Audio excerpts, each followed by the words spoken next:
la página, pero no lo subí. Así que ahora saliendo de aquí, lo subo inmediatamente. Ya, tromboembolismo pulmonar. En la mayoría de los casos, déjenme sacar esto que aquí se me ve a mí. En la mayoría de los casos, más del 90%, se genera un trombo o un coágulo, y este trombo y este coágulo, ¿cierto? Se forma en las venas, y en las venas de los miembros inferiores, de las piernas, como se ve aquí, como la imagen se ve aquí. Déjenme poner el puntero de nuevo, aquí. Y migra hacia la arteria pulmonar. Fíjense acá, como el trombo generado en esta parte tiene la capacidad de migrar, llegar, subir y posicionarse en la arteria pulmonar. Ahora, menos frecuentemente se trata de aire, que también puede ser un embolo gaseoso, o de grasa, que puede ser un embolo graso. Esta oclusión que se genera ahí afecta principalmente a los pulmones y al corazón. ¿Ya? Una zona de los pulmones, debido a esto, a esta presencia del coágulo, ¿cierto?, no está recibiendo sangre venosa, que es la sangre que viene pobre en oxígeno, y por lo tanto no se podrá generar el intercambio gaseoso, repercutiendo todo esto negativamente en que el oxígeno pueda llegar al resto de los tejidos, al resto de los órganos. Y aquí yo se supone que tengo un coágulo que me va a obstruir aquí, por este lado, el paso o la llegada al pulmón. Fíjense aquí donde se estaciona, de toda mi sangre venosa. Esta sangre venosa tiene que ser limpiada porque viene cargada con dióxido de carbono, y tiene que ser además intercambiada por oxígeno porque tiene que llegar al resto de los tejidos. Si este intercambio no se genera, vamos a tener, por lo tanto, una afección o una repercusión negativa en cuanto a la oxigenación que van a tener los tejidos y los órganos restantes de nuestro paciente. El corazón va a seguir bombeando la sangre hacia los pulmones, ¿cierto? Pero como consecuencia de dicha oclusión que se genera aquí, y como se va a encontrar este obstáculo aquí que no vamos a poder seguir avanzando, la presión va a aumentar dentro de la arteria pulmonar. ¿Y eso qué va a hacer? Me va a debilitar el ventrículo derecho del corazón. ¿Por qué el derecho?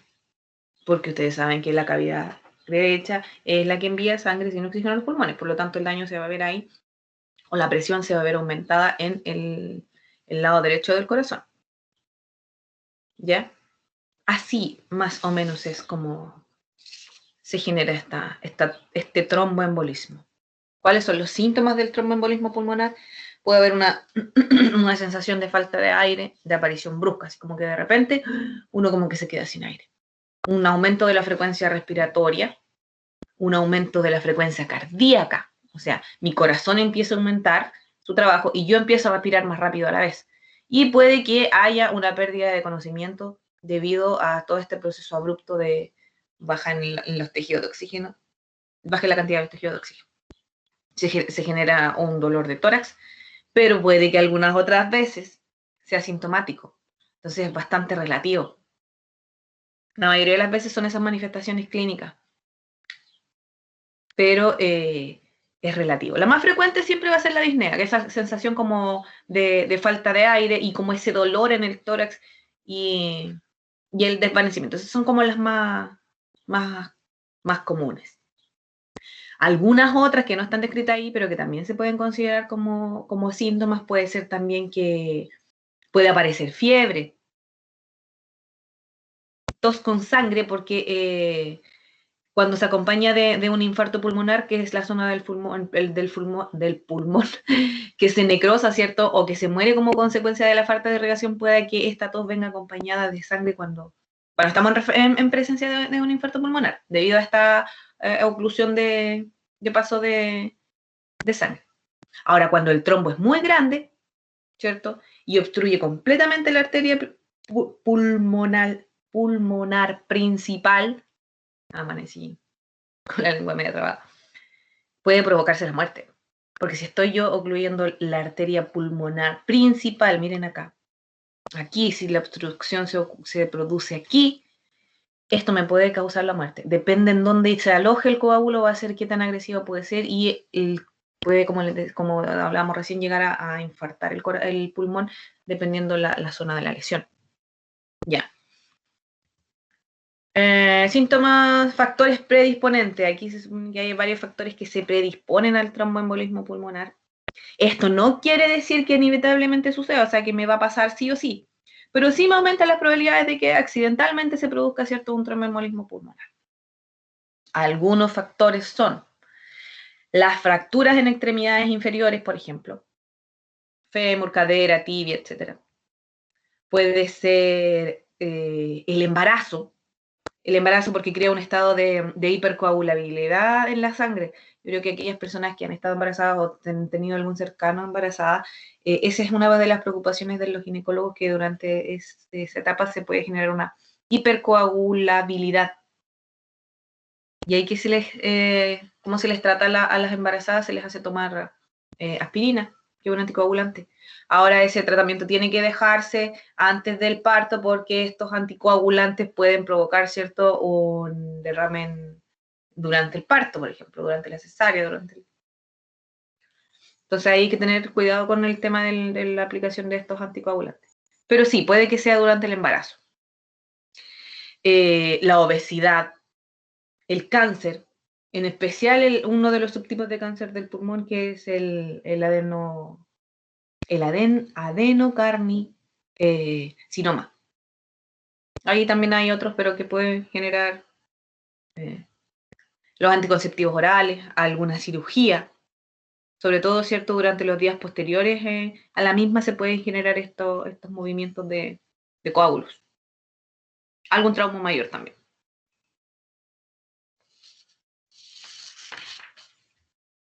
Esos son como algunos de los factores de riesgo. Si hablamos de la fisiopatología, cómo esto se provoca, cómo esto se produce, vamos a ver qué. Vamos a tener aquí, vamos a comenzar acá. Vamos a tener un émbolo originado, que es una trombosis venosa pulmonar generalmente, yo les había dicho de un 80, un 90, hasta un 95% de los casos. Luego eso va a generar una obstrucción en el flujo sanguíneo del pulmón. Ya dijimos nosotros que podía ser a nivel de arteria principal, a nivel de arterias ramificantes arriba del pulmón, dependiendo del lugar donde sea, va a ser el grado de disfunción que va a generar. Este daño, esta obstrucción va a interferir con la circulación y con el intercambio gaseoso. No estamos moviendo sangre, no estamos intercambiando gases, por lo tanto estamos provocando incluso una necrosis del tejido. Se liberan acá algunos factores que me van a provocar vasoconstricción, y la vasoconstricción va a aumentar la resistencia vascular pulmonar.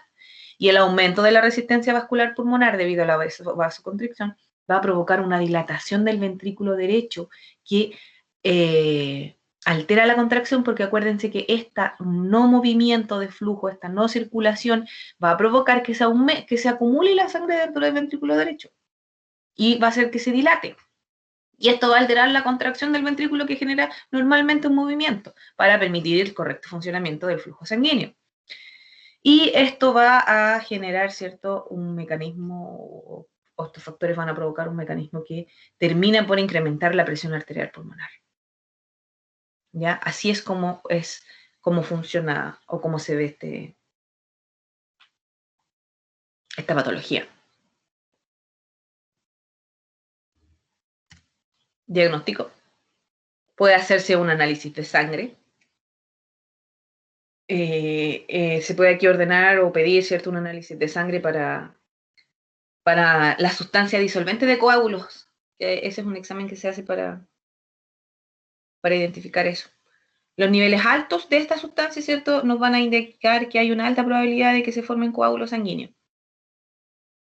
Aunque también hay hartos factores que pueden causar que hayan altos niveles de este dímero D, que se llama disolvente de coágulos dímero D. Pero sí puede ser una manera de poder identificar la presencia de un alto elevado y asociarla a la aparición de esta patología.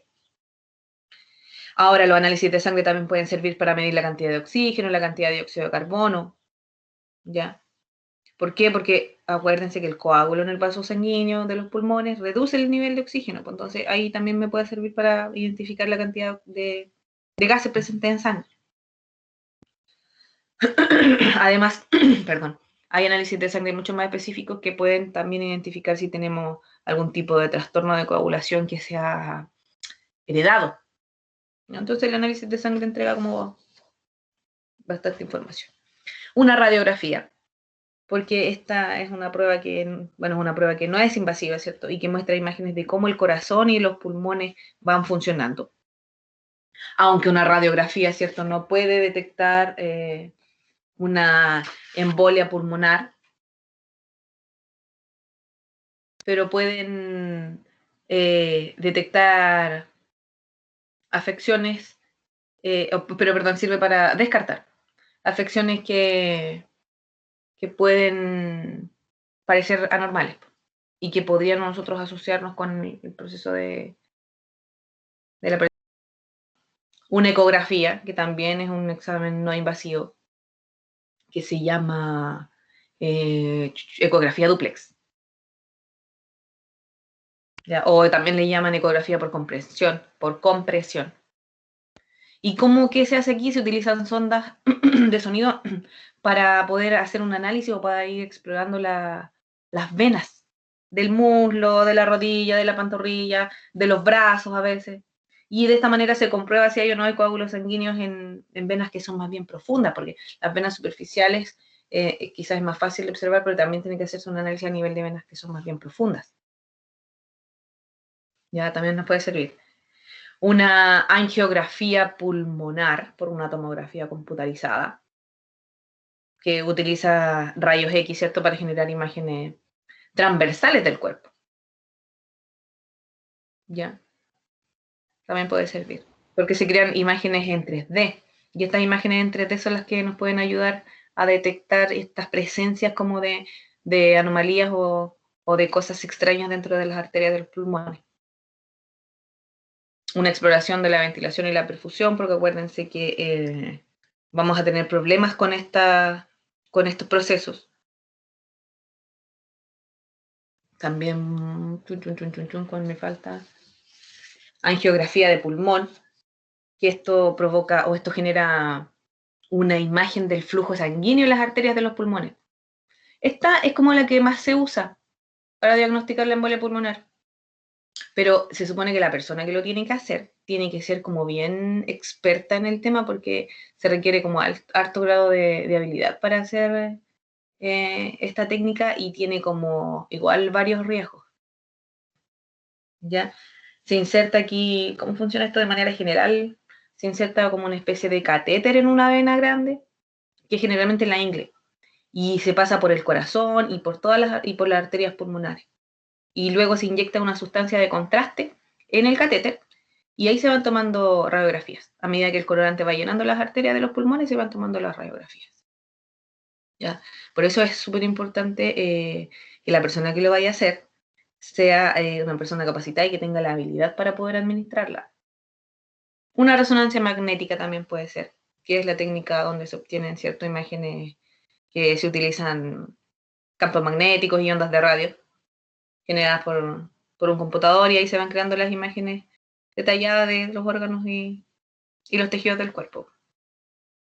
Esta técnica de la resonancia magnética, si no me equivoco, se reserva para las mujeres embarazadas claramente porque como tenemos utilización de ondas magnéticas aquí, se evita que el feto se exponga a esta radiación.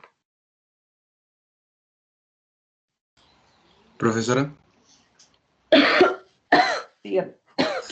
antes de que siga, ¿podría explicar un poquito la parte final de la fisiopatología de la diapo anterior, por favor? Ya. Desde la dilatación del ventrículo. Quedamos aquí entonces. Ya liberamos los factores que producen la vasoconstricción. Ahí. Ya, cuando nosotros hacemos una vasoconstricción, ¿cierto? Vamos a aumentar la resistencia vascular pulmonar. O sea, vamos a evitar que llegue más sangre a nuestro pulmón. Hagan como que tienen una manguera y apretan la manguera. al apretar la manguera, el agua ya no va a seguir saliendo y se va a concentrar más bien en todo el resto de manguera que queda hacia atrás. Todo el resto de manguera que queda hacia atrás, piensen que es nuestro corazón. Pero no cualquier lado del corazón, sino que en este caso va a ser el lado derecho del corazón, porque ese es el lado que me va a llevar a mí la sangre hacia el pulmón. Entonces, como vamos a tener un aumento de la resistencia vascular pulmonar por vasoconstricción, todo este aumento de flujo sanguíneo que se generó hacia atrás, que en este caso hacia atrás llámese ventrículo derecho, me va a provocar la dilatación del ventrículo. Y cuando yo les hago referencia aquí, dice que altera la contracción normal del ventrículo para seguir eyectando la sangre hacia el pulmón, porque la función del ventrículo derecho es sacar la sangre de él y llevarla hacia el pulmón. Entonces, si este ventrículo ya se va a ver dilatado producto de una acumulación de sangre que no está circulando hacia el pulmón, es ahí donde se genera este proceso de alteración de la contracción. Ahí sí. ¿Mejor? Sí, profesora, gracias. Ya.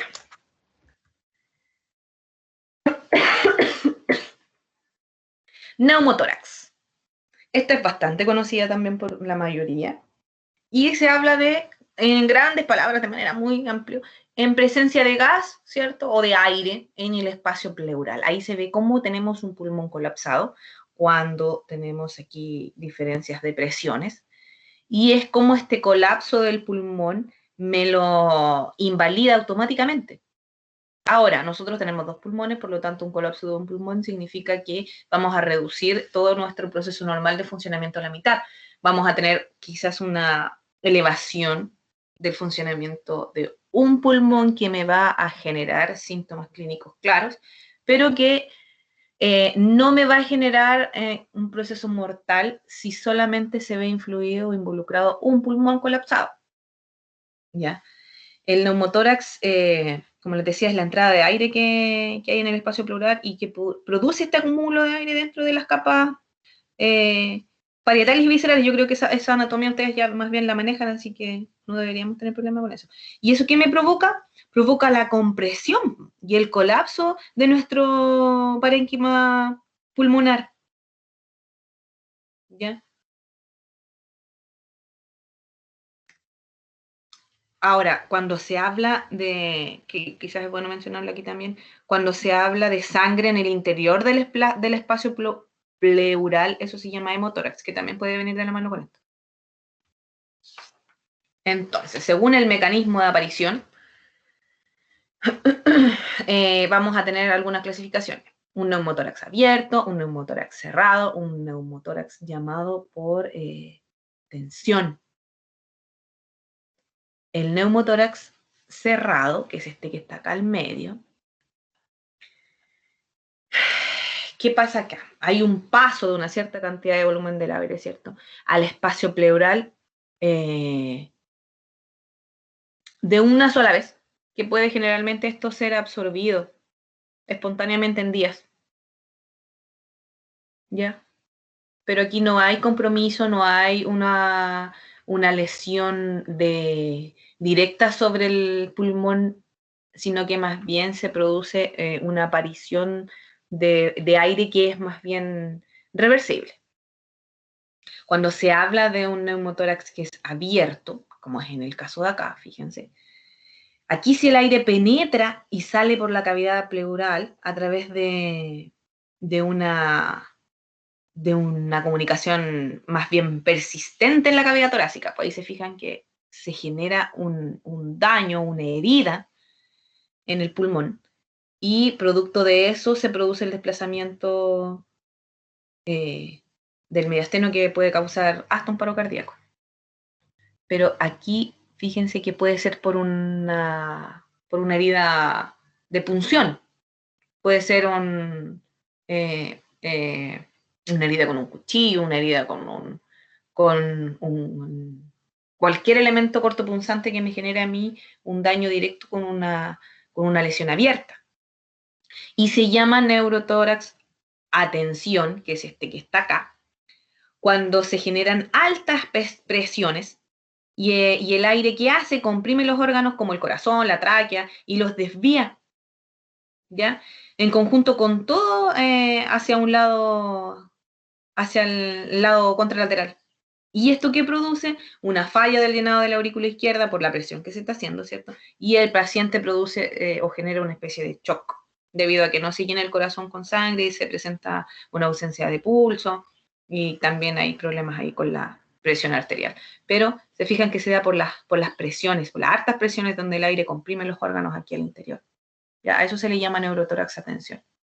Esta presión que se genera aquí, pum, me comprime aquí y me evita que mi corazón funcione de manera normal. ¿Ya? Ahora, una vez que se produce el colapso del pulmón, acá, por ejemplo, el aire sigue acumulándose, sigue acumulándose, sigue acumulándose, y esto puede llegar incluso a la muerte si es que esto no se controla de manera adecuada, no se asiste al centro de asistencia de manera adecuada. ¿Ya? Pero esa es la clasificación. Hay otra clasificación también que esto va referido más bien a la causa. Si es una causa espontánea, si es una causa traumática o si es en el fondo iatrogénico. Cuando se habla de una causa que es más bien espontánea, se dice que es causada por la ruptura de lo que se conoce como una bulla o una bula, o los alveolos pulmonares subpleurales.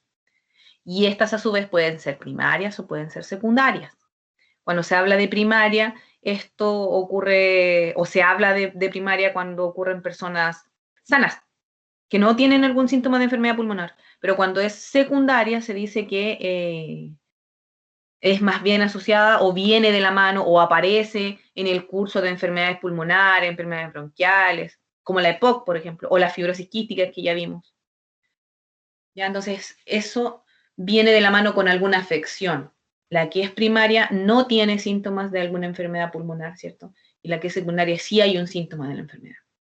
Cuando hablamos de postraumático o traumático, puede ser a consecuencia de un traumatismo de tórax, y ahí puede ser abierto o cerrado, como lo que vimos recién, una herida punzante, una herida incisa, ¿cierto? Me puedo caer, un aplastamiento, me cae algo encima, me puedo tener un accidente de tránsito, perdón. Y el último, iatrogénico, este se genera después de un tratamiento médico. Estos tipos de neurotórax generalmente vienen debido a un tratamiento médico y después de eso se generan este tipo de patologías. Por ejemplo, una de las causas comunes que yo he visto es que estos neumotórax aparecen en pacientes que han sido sometidos a ventilaciones mecánicas durante harto tiempo, pueden generar un neumotórax.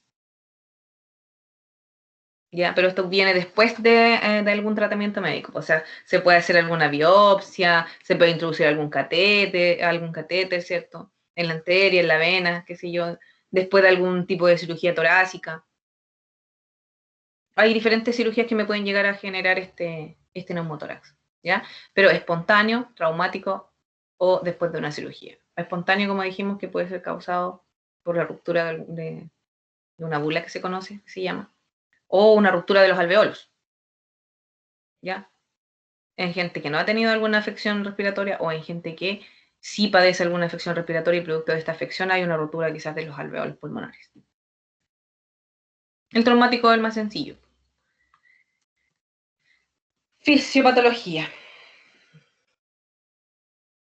¿Puse una diapo, no? Ah, no, no puse diapo. Ya, yo se lo voy a explicar sin... Me faltó la diapo ahí de el mapa conceptual. El espacio que es conocido como espacio pleural, ¿cierto? Aquí, el espacio pleural de nuestro pulmón, tiene una presión casi siempre que va entre los menos 10 o los menos 12 milímetros de mercurio. Esta presión, al ser negativa, facilita la expansión del pulmón, ¿cierto? Cuando uno hace ventilación. Cuando yo ventilo, yo permito, gracias a esta presión negativa, provocar esta expansión. Ahora, cuando existe aquí una especie de continuidad en el interior del espacio pleural y la presión de las cavidades se reduce cuando se genera esta esta apertura, y se reduce la presión en la cavidad. Cada vez que nosotros inspiramos, entra aire al interior del espacio pleural. Y con cada expiración, ¿cierto?, se moviliza una cantidad de aire hacia afuera, excepto en el neumotórax, atención, porque ahí el aire no puede salir. Cuando hay un aumento de la presión en el espacio pleural y se colapsa el pulmón, ¿cierto?, existe una desviación del mediastino hacia el lado sano, y esta desviación es la que produce la presión sobre los vasos, que es lo que les decía, que llegan al corazón, se reduce, por lo tanto, el retroceso venoso. Y si el neumotórax es tratado a tiempo, no es tratado a tiempo, se puede comprometer el gasto cardíaco. Puede aparecer una insuficiencia multiorgánica.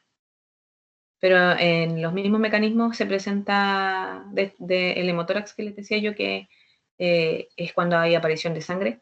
Sin embargo, esta sangre que penetra el espacio pleural es la que ingresa en vez del aire. Pues ahí se hace la diferencia en el hemotórax.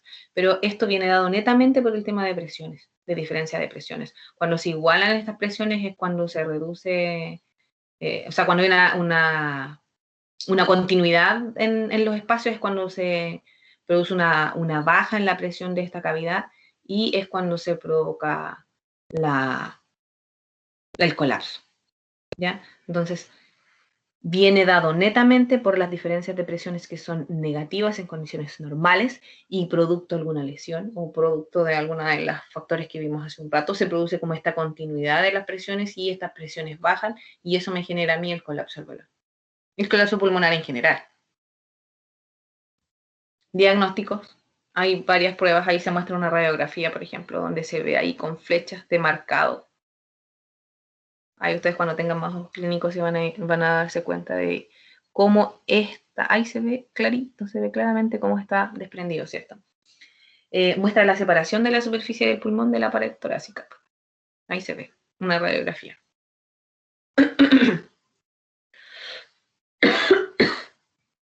Una tomografía computarizada de tórax también es útil para diferenciar los neumotórax, ¿ya? Una ecografía también nos puede servir acá. Fíjense, aquí hay la presencia de una ecografía de un enfermo con neumotórax A. En modo M, aquí se ve una imagen unidimensional que percibe líneas paralelas bien definidas. Y en el caso del B, una imagen bidimensional donde se ven las líneas horizontales. También me puede servir una ecografía. Y la oximetría de pulso también sirve, porque aquí recuerden que se ven disminuidas las presiones, puedo ver hipoxemia asociada a los problemas respiratorios. Rinosinusitis. Esta rinosinusitis es una afección también bastante conocida. Es una afección que se presenta bastante en épocas de invierno o en épocas de verano, cuando empiezan los temas de alergia, ¿ya? ¿Qué es la rinosinusitis? La rinosinusitis aguda es la inflamación o la irritación en el interior de la nariz. Si nosotros vemos acá esta imagen, vamos a ver que vamos a tener una irritación aquí entre los senos de la nariz, entre la nariz, y los senos paranasales. También se llama con el nombre común de sinusitis, ¿cierto? Aquí se ve cómo tenemos esta inflamación y esta acumulación de moco dentro de nuestros senos. Y aquí, en este lugar de la nariz, es donde se produce como la irritación y la inflamación. ¿Qué son los senos paranasales? Los senos paranasales, como se ven ahí, ¿cierto?, son espacios llenos de aire dentro del cráneo y detrás de la cara, que se mantienen generalmente húmedos y limpios gracias al recubrimiento de la mucosa que poseen. Pero este recubrimiento que tienen es el que se puede irritar y puede generar estas disfunciones. Por ejemplo, si se expone a polen, si se expone a humo, a agentes irritantes como algunos virus, eso me puede provocar una irritación de mi mucosa, y como respuesta a la irritación, la mucosa empieza a producir mucha mucosidad, genera mucha mucosidad, y ahí también genera líquidos, y estos líquidos son los que se empiezan a acumular, ¿ya? Esta mucosa que está presente aquí está cubierta de cilios que son como pelitos, ¿cierto? Diminutos. ¿Qué hacen estos cilios? Ayudan a transportar el moco, ¿cierto?, hacia la abertura del seno.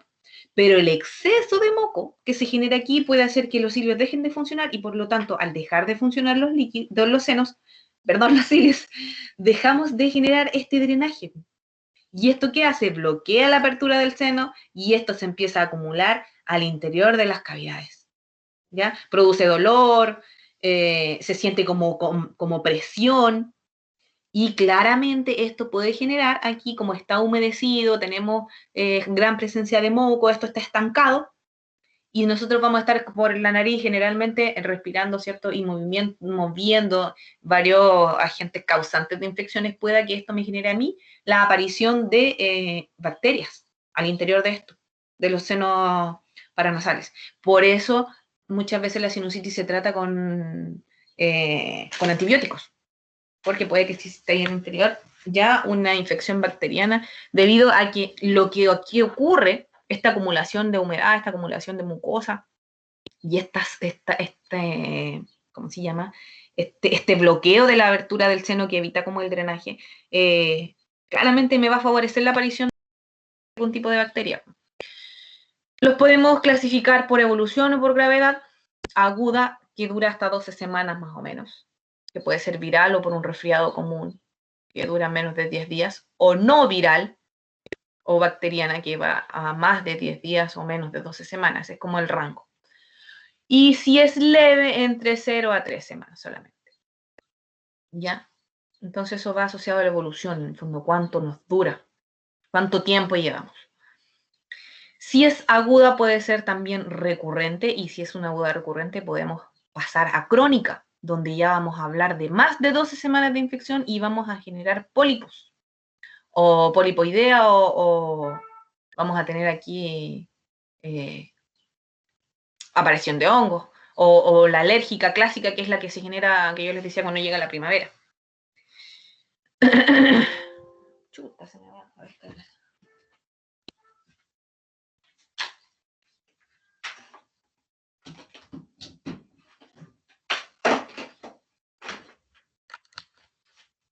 Ya. Cuando se habla de una aguda recurrente, es más bien moderada, entre 3 a 7 semanas, pero cuando ya es crónica pasa a ser ya bastante grave. Las sinusitis crónicas generalmente necesitan algún tipo de cirugía que nos ayude a drenar toda esa acumulación de moco que está ahí al interior de estos senos y que provoca estos malestares que la mayoría de las veces vienen dados por dolores de cabeza, cefalea. El movimiento incluso puede hasta causar dolor. Las personas con sinusitis, recurrente sinusitis más bien crónica, solamente el mover la cabeza hacia un lado de manera quizás brusca o no, quizás no tan brusca, genera este aumento de presiones internas que provocan dolores bastante fuertes. Entonces las personas con sinusitis recurrente o con sinusitis crónica generalmente no pueden hacer movimientos bruscos ni de agacharse, ni de darse vuelta, ni de acostar, ni de pararse tan brusco, porque se generan dolores, se generan mareos. ¿Cuáles son las causas? Hay un riesgo mayor de tener sinusitis si es que ustedes, por ejemplo, son adultos mayores.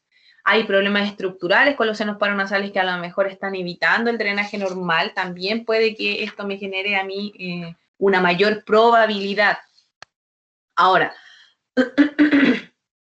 si usted fuma, si está expuesto al tabaquismo pasivo, también eso puede generar irritación de la mucosa. Y acuérdense que producto de la irritación de la mucosa es la aparición excesiva de este moco. ¿Ya? Si está expuesto a cambios de presión, si tiene asma, alergia, si tiene disminución del sistema inmune, padece problemas dentales también.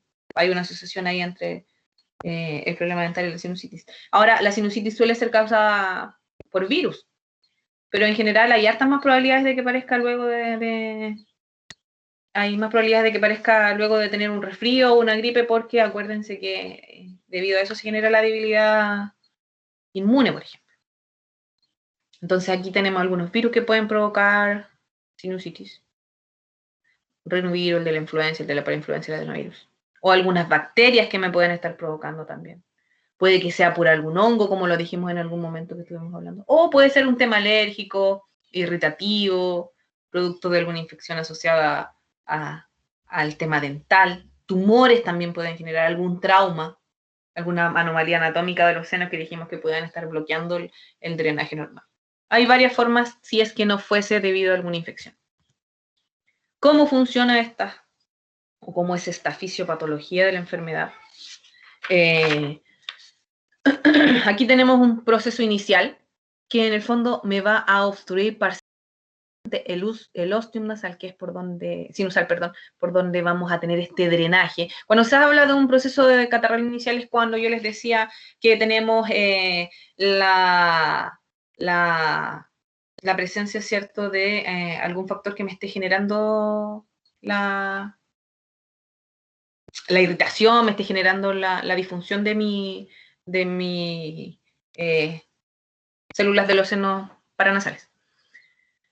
Esta obstrucción parcial, por ejemplo, me va a provocar a mí una dificultad respiratoria y una dificultad de drenaje.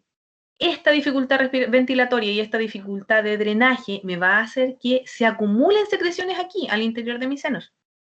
Ya va a haber una retención de secreciones y un aumento en las presiones. ¿Ya? Va a disminuir la presión de oxígeno debido a las ventilaciones, ¿cierto? Una falla en la ventilación, y por lo tanto vamos a tener aquí una modificación del pH al interior. Y eso va a ser propenso a que se genere una colonización de bacterias y se me genere una infección de la mucosa. ¿Ya? Entonces, generalmente viene dada por una obstrucción de nuestra ostium sinusal. Esta obstrucción, dificultades en las ventilaciones, por lo tanto vamos a ver reducida la cantidad de oxígeno. Recuerden que la mayoría de las bacterias que generan infecciones viven en ausencia de oxígeno, entonces el hecho de que hay una disminución de la presión de oxígeno significa que tenemos una cantidad de oxígeno presente muy baja, y al tener una cantidad de oxígeno presente muy baja, esto favorece el proceso de colonización de las bacterias. Asocienlo con eso también el tema de una facilidad de colonización de bacterias, porque el ambiente que se crea es un ambiente propicio para el desarrollo de ellas. Y ahí se genera lo que conversábamos también hace un rato, que esta alteración, como se ve acá en el movimiento de los hilos, es lo que me va a evitar a mí también aquí al interior de las mucosas ese drenaje, ¿ya? Pero habla aquí de una obstrucción mecánica. Aquí en este lugar se produce una obstrucción que me evita la salida o el drenaje de esta mucosidad, y eso me puede generar aquí una infección. Acuérdense también que cuando se habla de una infección, eso trae consigo el reclutamiento de los leucocitos y todo el proceso inflamatorio que se genera, y que eso también me puede producir a mí más acumulación de secreciones, debido a que se puede generar pus o algo que me favorezca aún más el crecimiento de secreciones internas. ¿Cómo es el ciclo de la sinusitis? El ciclo de la sinusitis es un ciclo que va, ¿cierto?, de un engrosamiento permanente, que se llama, hasta terminar en lo que se conoce como una formación de pólipos, y esa ya pasa a ser una sinusitis más bien crónica. ¿Ya? Tenemos un engrosamiento, una reducción del movimiento de los cilios, y puede terminar en la formación de pólipos, y ahí ya hablamos de una sinusitis crónica. Criterios clínicos para el diagnóstico de la sinusitis. Primero, el médico, ¿cierto?, la persona donde vamos nos va a hacer algunas preguntas sobre nuestra historial clínico. Tiene que existir una exploración física, donde se va a escuchar los pulmones, por ejemplo, se va a detectar cualquier sonido, los pulmones, se va a detectar cualquier sonido en la nariz. Estamos viendo la nariz, vamos a los pulmones. Algún sonido que genere alguna dificultad para respirar, asociado a la respiración. Si existe, ¿cómo se llama? Estos dolores que les decía yo, asociados a la cefalea, al dolor de cabeza. Y hay una descarga nasal súper notoria, que la observan cuando se hace este análisis, porque ustedes les van a decir, ya, abra la boca y trague. Y el tragar va a generar ahí una descarga nasal purulenta, o sea, se va a ver en el fondo cómo va a haber una descarga de moco, y ese es claramente uno de los síntomas mayores asociados al diagnóstico de esto, las personas que sufren de sinusitis, y a lo mejor aquí dentro del curso hay alguien que sufra de sinusitis crónica, o que conozca a alguien que tiene sinusitis crónica, el hecho de tragar involucra como que constantemente están en presencia de esta mucosidad que está siendo movilizada, o sea, es como si tragasen moco, así, literal. ¿Ya? Hay una congestión nasal, una obstrucción, un dolor incluso puede llegar a generarse debido a las presiones, cómo se modifican. Y si tenemos infección, va a haber presencia de fiebre. Esos son como los síntomas mayores. También hay otros síntomas que puede estar asociados a la tos, que son más bien síntomas menores. Ahora, ¿cómo yo voy a diferenciar? Porque tenemos una rinosinusitis aguda, o puede ser en realidad una alergia, o puede ser algo viral. Si hay presencia de dolor facial, sí, estamos en presencia de una rinosinusitis aguda. La alergia en ocasiones, solo en algunas ocasiones genera dolor, pero no siempre, la viral tampoco.